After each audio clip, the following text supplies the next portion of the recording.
Kayaknya Mas familiar dengan apa yang disebut sebagai Euthyphro Dilemma ya. Suatu action, suatu act itu apakah itu baik karena pada dasarnya baik atau itu baik karena disuruh Tuhan makanya menjadi baik gitu. Kalau misalkan, ini hypothetical ya, saya nggak bilang Tuhan itu nggak ada, tapi kalau misalkan Tuhan itu nggak ada, apakah baik dan jahat itu masih ada secara objektif? Saya pikir ini satu argumen dari teis yang banyak yang disalahpahami.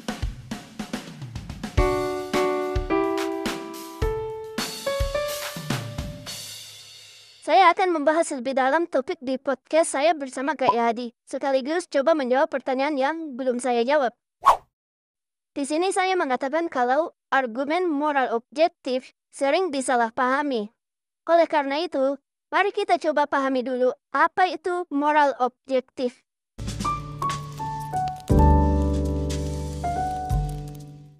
Bayangkan Anda melihat A menghajar B karena izin. Anda terganggu dengan situasi ini, kemudian menyuruh A untuk Berhenti. Kenapa menghentikanku? Ada yang salah? B bangkit dan juga bertanya kepadamu. Ya, apanya yang salah? Tentu kamu salah karena kamu membuat B menderita tanpa alasan yang bagus. Itu menurutmu saya salah. Tapi bagi saya ini tidak salah. Memukul B membuat hati saya senang. Baik, dalam situasi ini kita mendapatkan dua standar moral yang berbeda. Pertama, Anda yang merasa ini perbuatan salah.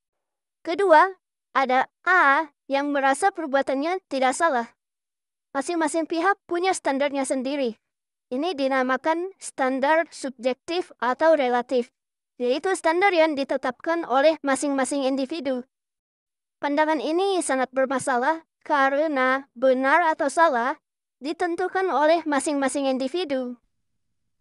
Bukannya kamu mau jelasin yang objektif, bukan subjektif. Ya, sabar dulu.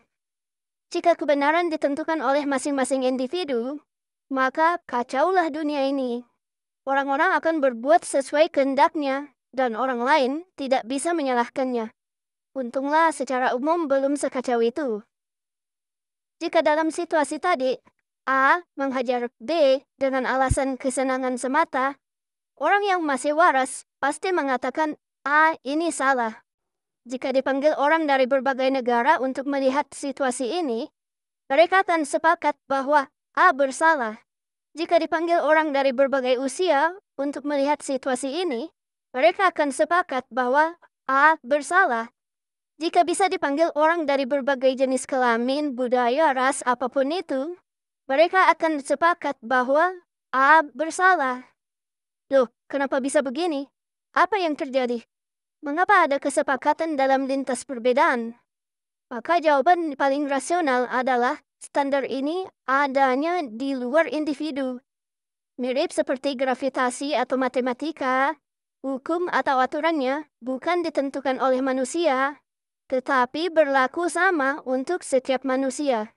Inilah yang dimaksud dengan moral objektif. Lantas, moral yang objektif ini munculnya dari mana?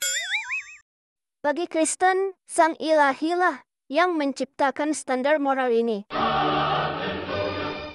Gimana? Udah dipahami ya? Sekarang mari kita lihat beberapa contoh kesalahpahamannya. Terus kok ada orang beragama tapi nggak bermoral? Atau kok ada orang nggak beragama tapi bermoral? Kok ada agama yang ajarannya justru kejam gitu dan sebagainya, ya itu akan begging the questions yang nggak habis-habis. Kak Kumaila membawa pertanyaan, kenapa ada orang beragama tapi tak bermoral? Pertanyaan ini menyambung dari moral diciptakan oleh Sang Ilahi, kemudian disambungkan ke agama diciptakan oleh Sang Ilahi, sehingga terjadi kesimpulan baru yang rancu. Agama adalah standar moral. Walaupun kedengarannya masuk akal, agama ada karena Sang Ilahi. Tapi ini penarikan kesimpulan yang rancu ya. Standar moralitas objektif tidak bergantung pada apapun, termasuk agama. Apalagi agama juga ada banyak. Mau ikut standar agama yang mana? Apabila moral mengikuti standar salah satu agama, Ini malah membuat moral menjadi subjektif terhadap agama. Jika kita konsisten objektif, maka pertanyaan, mengapa ada ateis yang bermoral, mengapa ada agama tak bermoral, tidak membuat kita bingung lagi. Karena moralitas objektif berlaku pada semua orang dan tidak subjektif pada agama tertentu. Maka kesalahpahaman berikutnya jadi mudah untuk dijawab. Suatu action itu apakah itu baik karena pada dasarnya baik, atau itu baik karena disuruh Tuhan makanya menjadi baik gitu. Apakah suatu tindakan dikatakan baik karena memang sudah dari sononya, atau karena perintah sang ilahi? Dilema Euthyphro sebenarnya punya latar belakang. Di zaman Yunani kuno, saat mereka memiliki kepercayaan terhadap para dewa, ada seorang yang saleh bernama Euthyphro. Dia sementara berada di lapangan pengadilan Athena, mau menuntut ayahnya yang telah membunuh orang. Euthyphro sebagai seorang yang saleh beragama, yakin bahwa para dewa membenarkan ini. Sedangkan secara sosial, menuntut ayah agar dihukum dianggap tidak menghormati orang tua. Euthyphro bertemu dengan Socrates, dan seperti biasa, Socrates banyak nanya, apakah yang baik disukai oleh para dewa karena itu baik? Atau, apakah itu baik karena disukai oleh para dewa? Kemudian disempurnakan menjadi, apakah yang baik diperintahkan oleh para dewa karena itu baik? Atau, apakah itu baik karena diperintahkan oleh para dewa? Apakah menuntut ayah sendiri itu baik karena diperintahkan para dewa? Kita kembali ke objektivitas tadi. Jika kebaikan dikatakan baik karena perintah sang ilahi, maka kita membuat perintah sang ilahi menjadi standar kebaikan. Dari mana kita mendapatkan perintah sang ilahi? Tentu dari kitab suci agamanya. Tapi jika ini dikaitkan dengan kitab suci, maka otomatis agama pun terkait di sini. Akhirnya, moralitas kembali menjadi subjektif pada agama tertentu. Maka jawaban atas pertanyaan Kak Yadi adalah, suatu tindakan baik pada dasarnya baik, bukan didasarkan pada perintah sang ilahi. Tapi tadi katanya moralitas kan asalnya dari Tuhan. Sekarang kamu bilang perintah Tuhan bukan standar moral. Gimana sih kamu ini? Begini, sang ilahi memiliki standar moralitas, lalu ditanamkan ke dalam diri manusia sebelum ada perintah. Jadi tetap berasal dari sang ilahi, tetapi dimulai dari hati, lalu perintah menyusul. Misalnya perintah, jangan membunuh. Ada dalam 10 hukum. Ini diterima oleh Musa setelah bangsa Israel keluar dari Mesir. Tidak berarti sebelum Musa menerima 10 hukum, bangsa Israel gak tahu kalau membunuh itu perbuatan bermoral atau amoral. Bisa dimengerti ya? Mudah bukan? Coba kembali ke dilema Euthyphro. Seharusnya dia menuntut ayahnya atau tidak agar tetap menjadi orang baik. Dilema Euthyphro sudah menyisipkan unsur keadilan. Keadilan juga sering menjadi suatu hal yang sulit. Nuntut ayah sendiri yang bersalah adalah sebuah keadilan, walaupun kedengarannya tidak mengasihi orang tua. Bagi pandangan Kristen, ada situasi di mana keadilan harus ditegakkan dan diputuskan oleh yang berotoritas. Moral objektif dalam Kristen tidak bisa dipisahkan dengan otoritas. Otoritas hakim menjatuhkan hukuman bukanlah perbuatan amoral, melainkan perbuatan penegakan keadilan.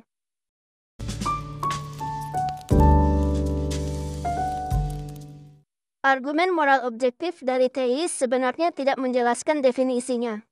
Argumen moralitas sebenarnya seperti ini. Premis 1. Jika sang ilahi tidak ada, moral objektif juga tidak ada. Premis 2. Moral objektif ada. Kesimpulan, Tuhan sang ilahi ada. Inilah silogisme argumen moralitas.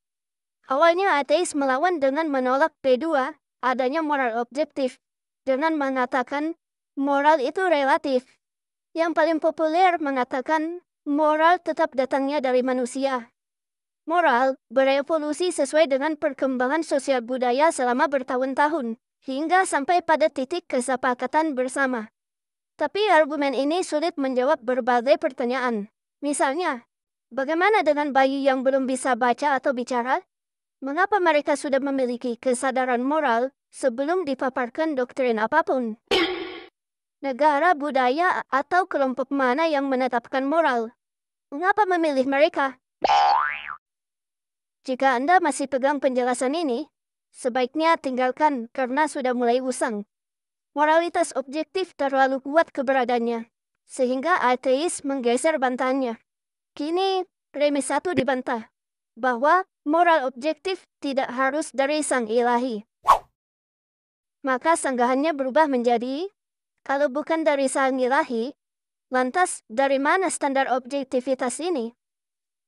Kita coba cari tahu dari Dr. Landau. Do we need God to ground objective morality? No. Mm-mm. Why? So why not?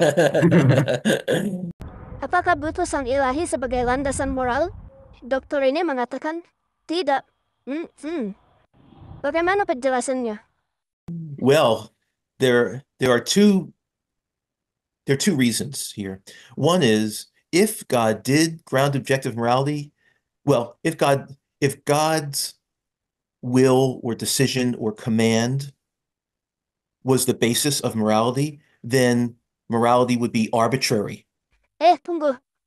Ini kok jadi balik ke dilema Euthyphro? Coba kita lanjut. These kinds of actions have a nature. They have an essence. Some of them do, as right or wrong. And you don't need God to explain that. The other thing is that suppose God doesn't exist. These actions still are right or wrong. And you can have this kind of objective foundation. It's by reference to the essence of these actions or the nature of these actions that morality comes about. Silakan tonton video lengkapnya di channel Apriyadi. Saya ringkaskan seperti ini. Dr. Landau menganggap teis berpandangan bahwa kebaikan itu ada dan sang ilahi melihatnya baik. Maka seharusnya sang ilahi memberikan perintah yang sesuai dengan kebaikan tersebut. Kebaikan ini sudah alami sehingga tidak butuh sang ilahi. Lihat bagaimana dokter pun juga salah mengerti posisi teis. Dokter memilihkan jawaban pertama untuk kita dalam dilema Euthyphro. Sesuatu diperintahkan sang ilahi karena pada dasarnya sudah baik. Tidak. Bukan itu posisi Kristen. Kesimpulan jawaban profesor adalah, moralitas sudah tertanam secara alami. Maka kita masuk di bagian terakhir.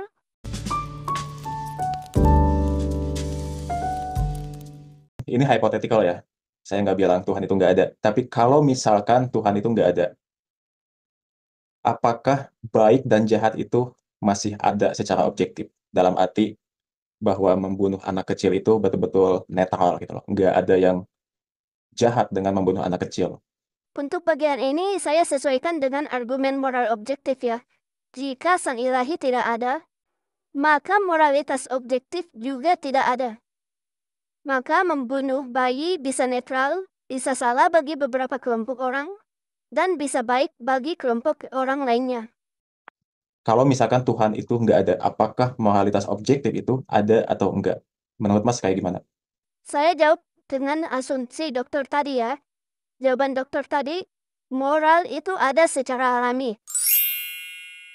Jadi, jika tidak ada sang ilahi, manusia secara alami tetap bermoral.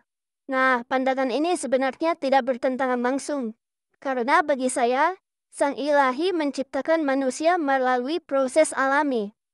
Dengan kata lain, moral alami itulah yang ditanamkan pada manusia oleh sang ilahi. Maka pertanyaannya akan berubah menjadi, apa yang membedakan moral secara alami dengan moral alami yang diciptakan oleh sang ilahi? Saya pikir tidak ada bedanya. Ini seperti teori kosmologi. Alam semesta tercipta dari Big Bang. Tapi bagi teis, bisa saja sang ilahi memilih cara tersebut ketika menciptakan alam semesta. Jadi silakan pilih jawabannya ya. Jika mengikuti argumen tradisional, maka tanpa sang ilahi, moralitas akan menjadi subjektif atau relatif.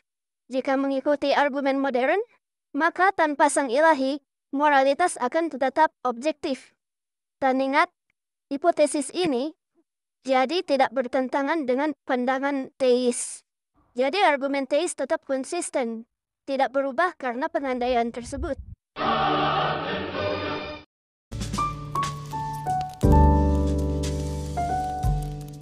Sekarang kita sudah tahu bahwa moral objektif tidak didasarkan pada apapun. Dan moral objektif juga diciptakan secara alami oleh sang ilahi. Apakah ini berarti moralitas juga objektif terhadap penciptanya? Menurut Santo Agustinus dari Hippo, moralitas didasarkan pada karakter sang ilahi. Maka secara ontologis, sang ilahi menjadi sumber, pencipta, dan standar moralitas. Kebaikan dan keadilan adalah sang ilahi itu sendiri. Disinilah tepatnya menggunakan analogi berikut. Dingin adalah ketiadaan panas. Gelap adalah ketiadaan cahaya. Kejahatan adalah ketiadaan kebaikan. Jika seseorang memilih menolak untuk bersama dengan sang ilahi, sang kebaikan itu, maka dia akan berada di tempat tanpa kebaikan yang secara umum kita sebut dengan istilah neraka. Oh iya, harap diingat, sang ilahi yang saya bahas sekarang adalah sang ilahi Tritunggal. Bukan Tuhan lain yang reaktif, hanya mengasihi kalau manusia melakukan sesuatu terlebih dahulu. Juga bukan dewanya Euthyphro, yang moralnya tidak lebih baik dari manusia. Dewanya bisa selingkuh, merusak, menipu, dan sebagainya. Jadi, sangat mungkin inilah alasan Euthyphro bingung dengan dilema tersebut.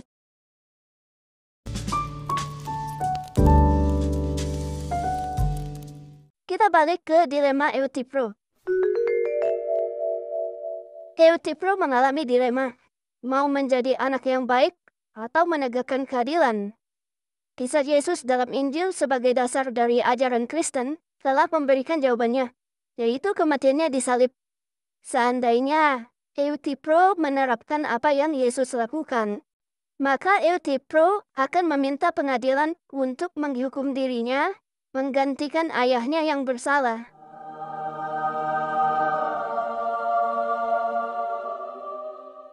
Tidak masuk akal. Perhatikan bahwa dilema ini bukan hanya soal kebaikan dan keadilan. Mari kita terjemahkan seperti ini. Keadilan mewakili logika. Kebaikan mewakili hati. Orang yang mengutamakan logika akan mengatakan, keadilan harus ditegakkan. Jika orang yang bersalah tidak dihukum, itu tidak masuk akal. Orang yang mengutamakan hati akan mengatakan, kebaikan harus dilakukan. Jika orang yang dikasihi dihukum, itu tidak punya hati. Apa yang Yesus lakukan dalam dilema ini? Yesus memenuhi keduanya di atas kayu salib. Yesus menegakkan keadilan dengan memenuhi hukuman dosa. Yesus menegakkan kasih dengan menyelamatkan manusia yang berdosa. Inilah pesan Injil. Oke, Tuhan Yesus mengasihimu.